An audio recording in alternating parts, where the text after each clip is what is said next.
சசிகலாவுடைய சுற்றுப்பயணம் தென்காசியில் நேற்றைய தினம் தன்னுடைய சுற்றுப்பயணத்தை சசிகலா தொடங்கியிருக்காங்க.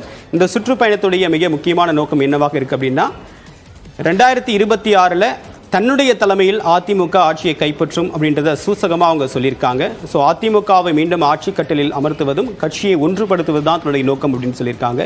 இங்கே சுற்றுப்பயணத்தப்ப பொதுவாக பேசின விஷயம் என்ன அப்படின்னு பார்க்கும்போது தொடர்ச்சியாக திமுக அரசு விமர்சிக்கக்கூடிய வகையில் தான் அவங்களுடைய பேச்சு அப்படின்றது இருக்குது. கட்சிக்குள்ளாக கட்சி மீது கட்சியுடைய தற்போதைய பொதுச்செயலர் எடப்பாடி பழனிசாமி மீது விமர்சனங்கள் மற்ற இடங்களிலிருந்து வந்தாலும் கூட சசிகலா கிட்ட இருந்து நேரடியாக எந்த விதமான விமர்சனம் வரல அப்படின்றது நம்ம நேரில் கவனிக்க வேண்டிய விஷயமா இருக்குது.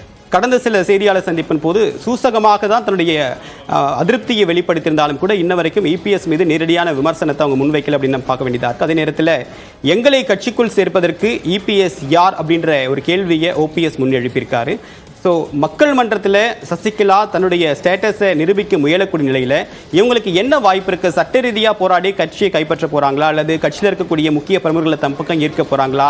மக்கள் மன்றத்தில் செல்வாக்காக இருந்தாலும் இவங்களால் தேர்தல் நிற்க முடியாது அப்படின்ற ஒரு பிரச்சனை இருக்குது. இப்படி இருக்கக்கூடிய நிலையில் இவங்களுடைய சுற்றுப்பயணம் எப்படி ஒரு வெற்றி பயணமாக மாறும் அப்படின்ற ஒரு கேள்வி எழுந்திருக்கு. ஸோ இதுதான் சசிகலாவுடைய சுற்றுப்பயணத்தில் நம்ம பார்க்க வேண்டிய அரசியல் பார்வையாக இருக்குது. இதான் இன்னைக்கு நம்ம நியூஸ் அண்ட் வியூஸ் பார்த்த பிரதான செய்திகள். ஒரு சிறு இடைவேளைக்கு பிறகு மற்ற செய்திகளை பார்க்கலாம்.